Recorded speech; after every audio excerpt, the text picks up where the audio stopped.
Welcome to the No Quit Living podcast. Our primary objective is to motivate and inspire our listeners to never quit. The reality of life is simple. We all fall. We all fail. At times, we get knocked down. The question is, do we get back up? Are we stronger? Are we better prepared to attain the maximum of our potential? Thank you for joining our No Quit tribe. As you go for your greatness today, never quit. And remember, we rise by lifting others up. Welcome to episode number 260 of the No Quit Living podcast. I'm your host, Christopher J. Worth, and today's theme of the day is quitting versus shifting. Our quote of the day comes to us from Enid Blyton. The best way to treat obstacles is to use them as stepping stones. Laugh at them, tread on them, and let them lead you to something better.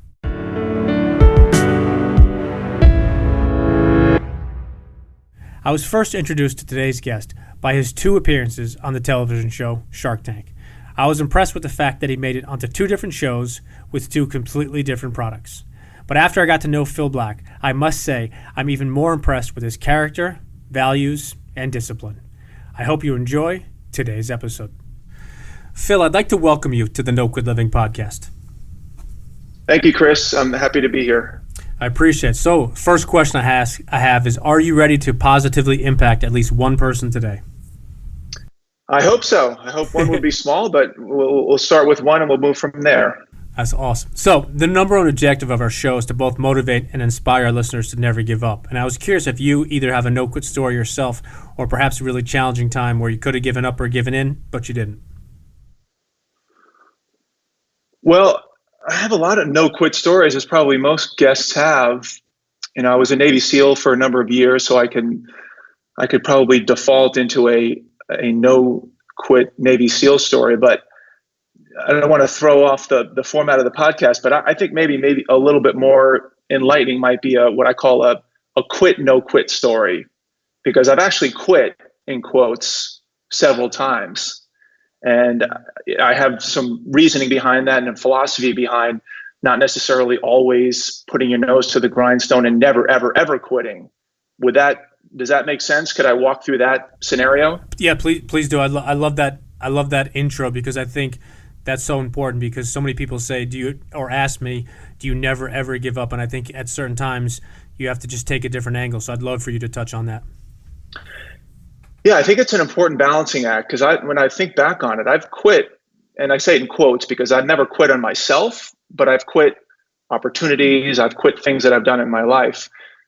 So when I think back, probably the most momentous one was I was an investment banker on Wall Street working for Goldman Sachs a number of years ago, and things were not great. I was working 100-hour weeks like you would hear in the movies, and gaining weight, and having been a college athlete, this weight gain and not getting outside and exercising and being at my desk all day and all night was a little bit off-putting, but it was exciting and engaging on the other hand. So I wasn't completely not up to the task. It was weighing on me, that particular job, because I didn't love the content. I didn't particularly like finances and being a spreadsheet jockey. And in the back of my mind, I was always thinking, should I really be doing this? I'm getting paid a lot of money. I'm right out of undergrad. People would give their left arm to work at Goldman Sachs. What am I worried about? But it was eating away at me. And at one point, I think I worked 180 days in a row without one day off. And I finally got a day off. And my coworkers were like, you have to come skiing with us. You haven't had off in 6 months.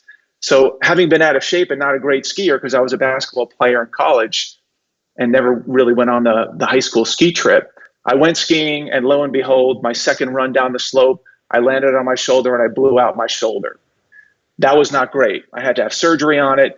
So I go back to Goldman, back to the salt mines with a big sling on my arm, and I'm taking medication and anti-inflammatories, and it was a mess. I'm walking home one night. It's about 2:30 in the morning, and I worked downtown in Manhattan. I would walk to and from work. And for some reason, something moved me to stop. I think it was the corner of Wall Street and Liberty Street.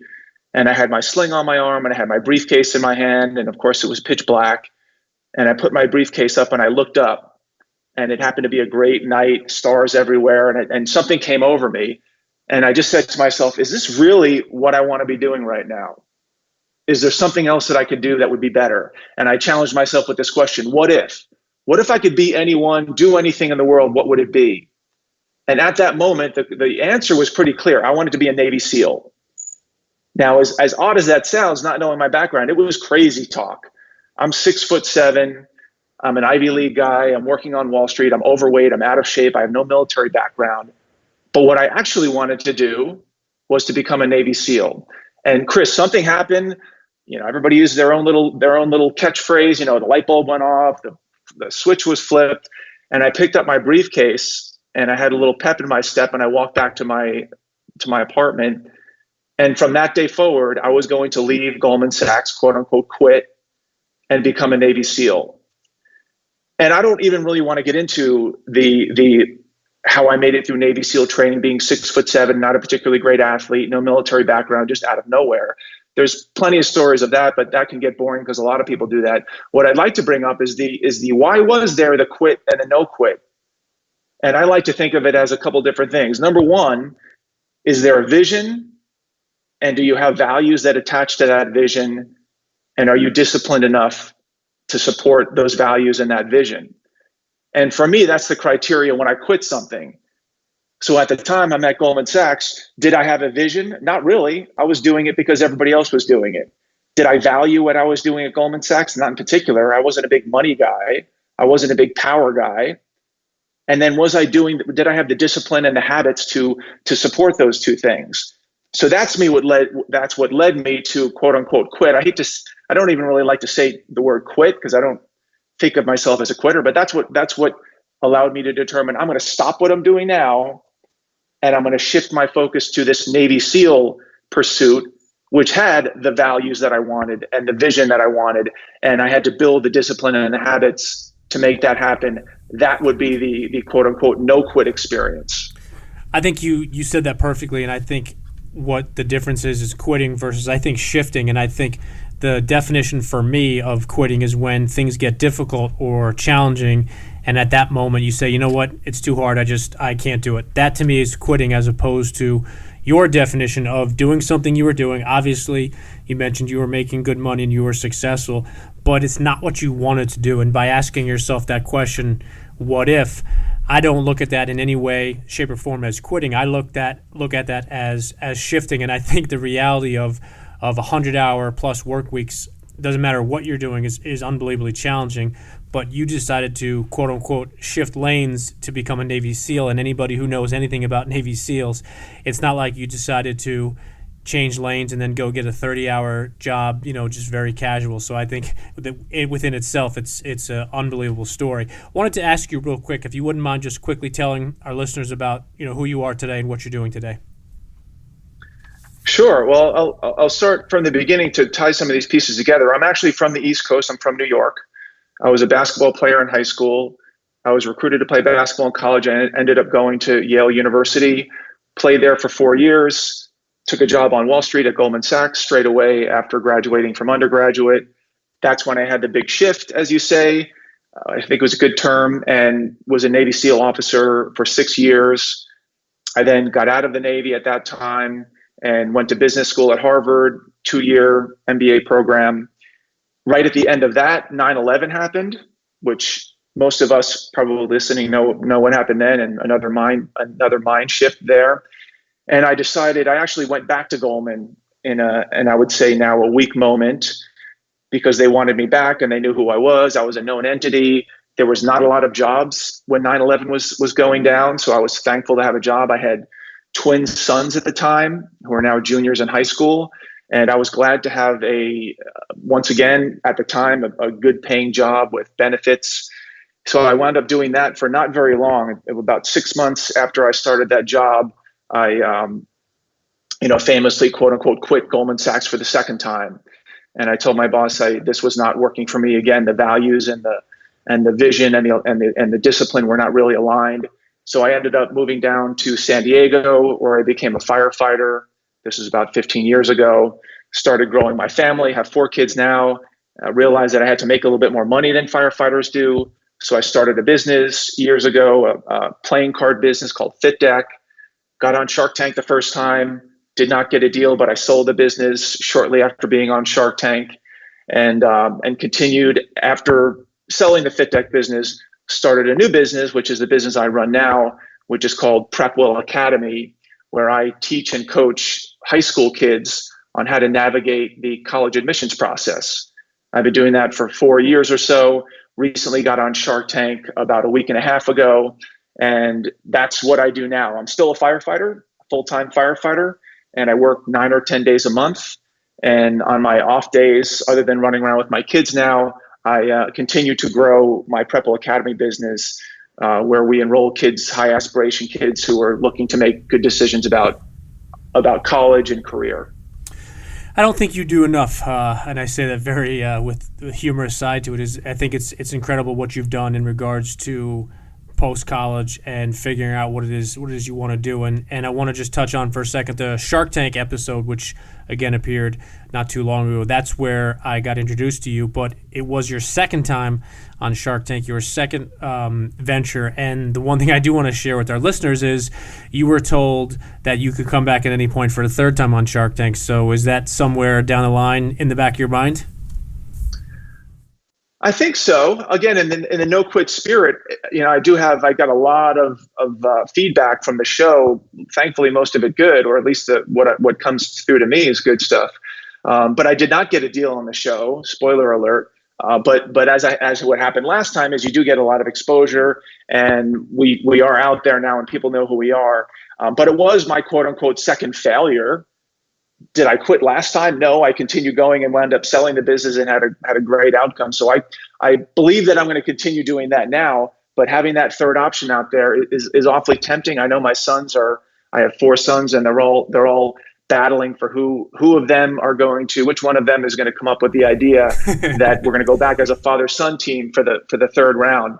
But interestingly, Chris, in terms of the no quit, I did not just apply to Shark Tank to get on the second time and immediately get picked up. I tried 3 times and I got rejected 3 times in a row. So in terms of the no quit attitude, the values, the vision, and the discipline of going back there over and over and over again, they ended up working out, because the 4th time I did get picked up. So a lot of people think, oh, you just had an easy way back. You've been on it once. It's very, very rare that you get on a second time. And even though I actually had a standing invite to come back again, they still rejected me 3 times. So a lot of times people see successes or things on social media and whatnot, but they don't understand. They often don't know the ugly underbelly of the attempts and the swings and misses and the self-doubt that go along with the lead up to some of those things.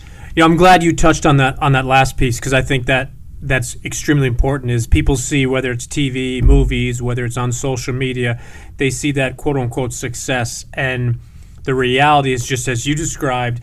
Even though you had that, in essence, that free comeback to Shark Tank, you were rejected 3 times. It wasn't until your 4th time. So I think that's the importance of why and what we do here at No Quit Living, is just inspiring people.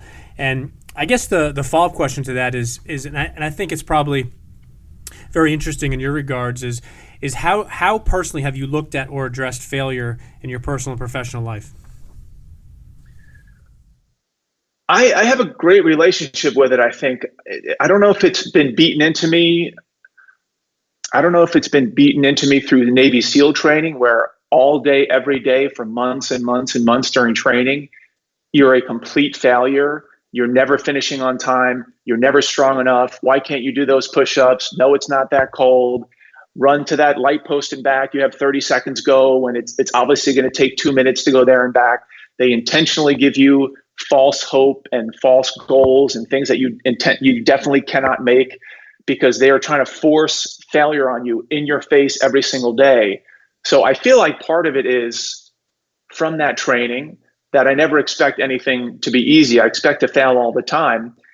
So when something happens to me, coronavirus or other things happening, I have sons who are had a big trip planned to go visit colleges over the spring break, and something happens in my mind, call it a mindset shift or something, or a switch that gets flipped. I immediately jump to, what's the good part of this?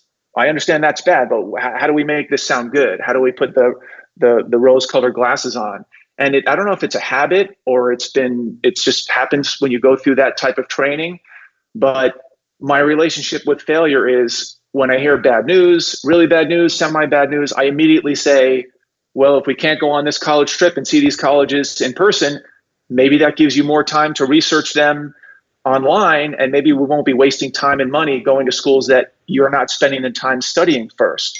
So maybe it's better that we're having this extra time to do the actual research instead of just having a boondoggle trip where we're spending a week and going to 3 schools and we're not even sure if they're the right schools to look at. So it's always looking at the bright side of the tough news.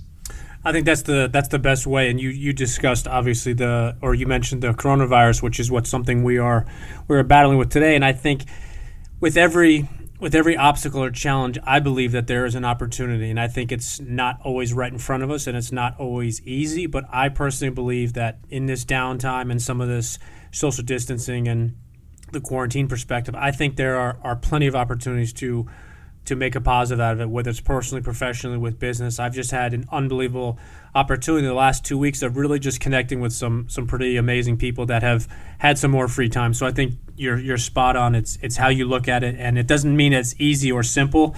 And obviously, what you went through in SEALs training is beyond physically and mentally challenging. But I firmly believe that today, in 2020 and beyond, you go back, just as we all go back to some of those challenging times and some of those challenges we've had or obstacles, and you say, you know what, I was able to handle it or overcome in the past, I can go ahead and do so today again. Agreed. If you had to define yourself, but you could only use one word, what word would you pick? I've been banging around this word and even started on down the road of a book around it. And the word is disciplined. And it starts with a V as in Victor. It's a combination of vision and discipline. Because when I look back on my life, those are the 2 factors that are driving me and that are allowing me to not quit. So what I mean by that is, what's the vision? I feel like that's one of my skills is I have clear visions. And like Tony Robbins would say, I look at them in color. I look at them in high def. I feel them. I smell them. I sniff them. I have a really good ability to see into the future of what it's going to be like. So that's the vision part. And then the discipline part is building those habits every day that will move you toward that vision. So I like to put those 2 together and think of myself as a disciplined person. If you have them separately, if you have a good vision, but you don't have the tools or the discipline to build the habits to get to that vision, then you're an idea person and you're a visionary, but that's it.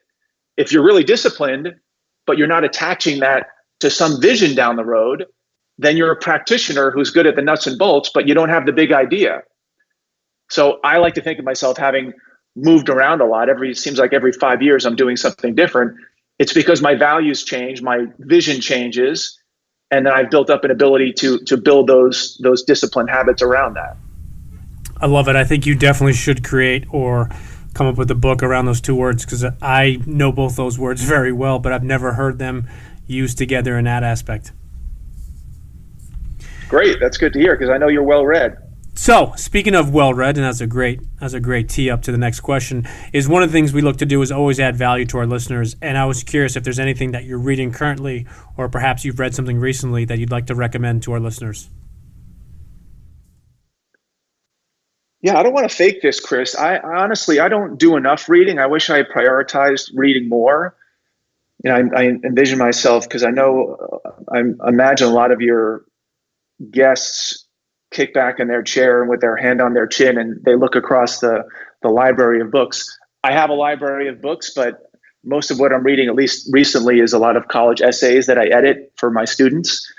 I think the one book that I actually have read is, and I think maybe you would even know about it, it's called The Miracle of St. Anthony with Bob Hurley Sr. I think you're in Jersey?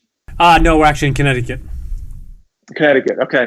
So Bob Hurley Sr. is the legendary Jersey City high school basketball coach who coached at St. Anthony, which is a small Catholic school down in Jersey City, and is just a legendary guy. And His son, Bobby Hurley Jr., was of my era, who went to Duke and became a pro, and his other brother they're both now coaches in college. And that is one book that I've been reading, and it's a fascinating tale. I happen to be from the tri-state area, so and his son was again in my era of basketball, so a lot of the names stick out. So that is the one book I'm working through. But given that we are in Corona time, I've been picking up more books, more physical books. I listen to podcasts and do more things actively on the go and things. But it's one of my goals during this downtime is to actually pick up some more physical books.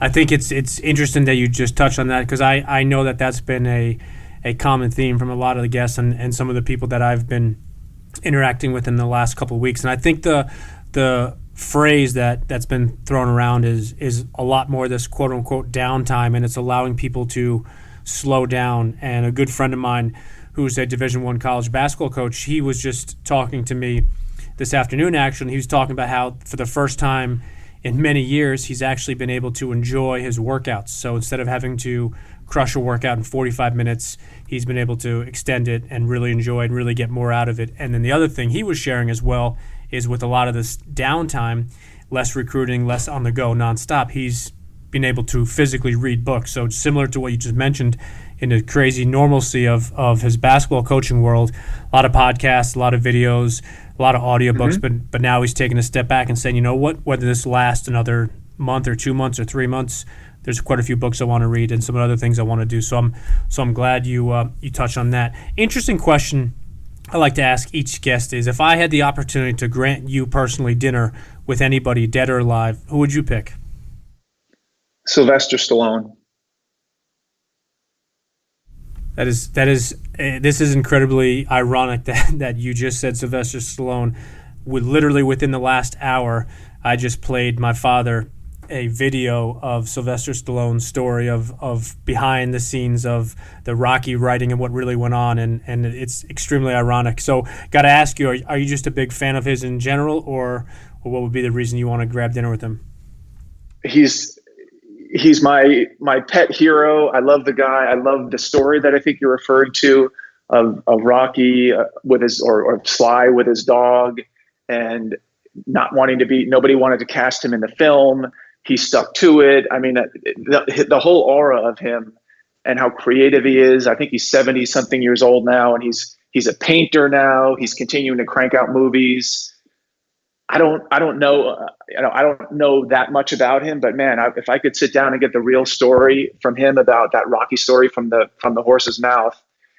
I mean, Rocky posters. Rocky's my favorite movie. I recently saw with my kids a movie called The Pretender, which is about a guy, I think in New York or somewhere in the tri-state area, who's a person who impersonates Rocky. Like his entire life is revolving. I mean, I'm not that bad.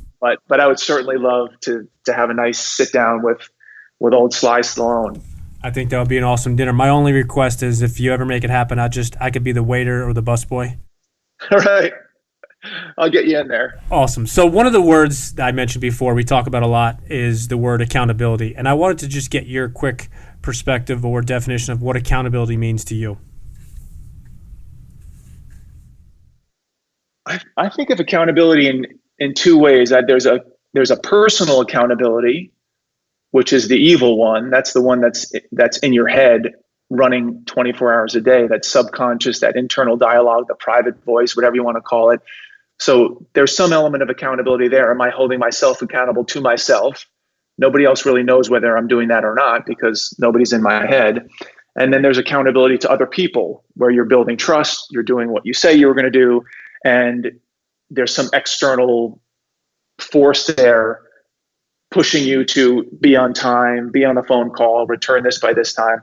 So those are the two ways I think about it. Obviously, both are important, but I think the one that is more devilish is that personal accountability, because most people can get away with getting the TPS reports in on time. If you say you're going to be on a podcast, you're there. If you say you're going to have something done by 3-4 o'clock, whatever, you can do that. So those things are relatively doable, but it's the personal accountability and the who's kidding who that I think really, if you can master that one, be honest with yourself and look yourself in the mirror every day and have no regrets. I think that's the one that is the tougher battle, in my opinion. I couldn't agree more. And one of the things we talk about quite often is the self-accountability mirror. And to your point about the TPS reports and things like that, you could fib to a boss or manager, say you'd made those calls or you did that follow-up. But the reality is every morning and night when you look in that self-accountability mirror, you can't lie to that person. That person can't lie to you. So I think that was really interesting how you touch on those two parts to it. Thank you. So I'm going to jump over now to what we call our hot seat questions. And the only thing we ask of you is you just spit out the first thing that comes to mind. You got it. All right. You have one last meal and you could pick absolutely anything. What would you pick? Mom stuffed shells. Favorite smell? Fresh cut grass. Favorite sport? Obstacle course racing. All-time favorite team? Sports team, don't have one. All-time favorite band, group, or singer? Right now, I like The Weeknd. Okay, not bad, not bad. Do you have an all-time favorite book? Unlimited Power by Tony Robbins. Great book. Do you have a favorite quote? A quote that I always go back to that my uncle hit me with many, many years ago is, I forget who I would attribute it to. It's, seldom do you exceed your expectations. It's a powerful quote. Do you have an all-time favorite movie, or is it Rocky? Rocky's it. Awesome. And then if you were stuck in a foxhole, but you could only pick one person to have your back, who would you pick? I would pick a buddy of mine who actually lives in Connecticut, who's one of the best high school basketball coaches in the state. He coaches for East Catholic. His name is Luke Riley, and I would be in a foxhole with him any day. And then for our listeners that want to follow you or find out more about not only what you're doing now, but are you also a website, and are you active on social media? I'm relatively active on Instagram and Facebook, both under PrepWell Academy, as in preparing well Academy, and as well as PrepWellAcademy.com. Awesome. And then last question I have for you is the same question I ask everybody, is if you have any parting words you'd like to leave with our listeners today. Yeah, I think try to take advantage of the downtime. Of course, I'm trying to use this downtime with all my students who are my high school students who are running in circles. But I think that the bottom line for me is if you have this downtime, try to assess, number one, do an audit of your vision. Where are you going? What are you shooting for? What's down the line? Two, what are your values? How well aligned are those values with that vision? Is it financial independence? Is it fitness? Is it wellness? Is it whatever it might be? What are those values? Is it family life? And then number three is, do you have the discipline to build the habits to support those values and that vision? And usually when you quit, it's because one, two, or all three of those things are out of whack. It could just be one thing that's out of whack and the whole stool comes down. It's when you can get all three of those things aligned that no quit becomes, the quitting it's off the table and there's no stopping you. I love it. Well, listen, Phil, I truly appreciate the time you share with us, and I definitely hope that you and I can connect again soon. Yes, I'm on the East Coast quite a bit over the summer, so if this thing clears, I'd love to get together.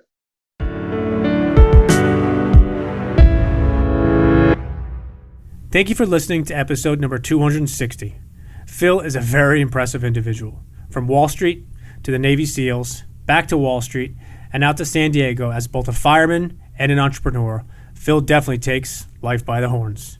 So my question to you, especially during these very challenging times we are in today, are you just living or are you thriving? I think it is important that we always challenge ourselves and sometimes ask the difficult questions. No matter where you are, push yourself and never settle today or in the future. And remember, we rise by lifting others up. And lastly, to our listeners, thank you. We truly appreciate your time. and we hope our episodes inspire you to keep on attacking life and never giving up. To quote Dr. Norman Vincent Peale, it's always too early to quit.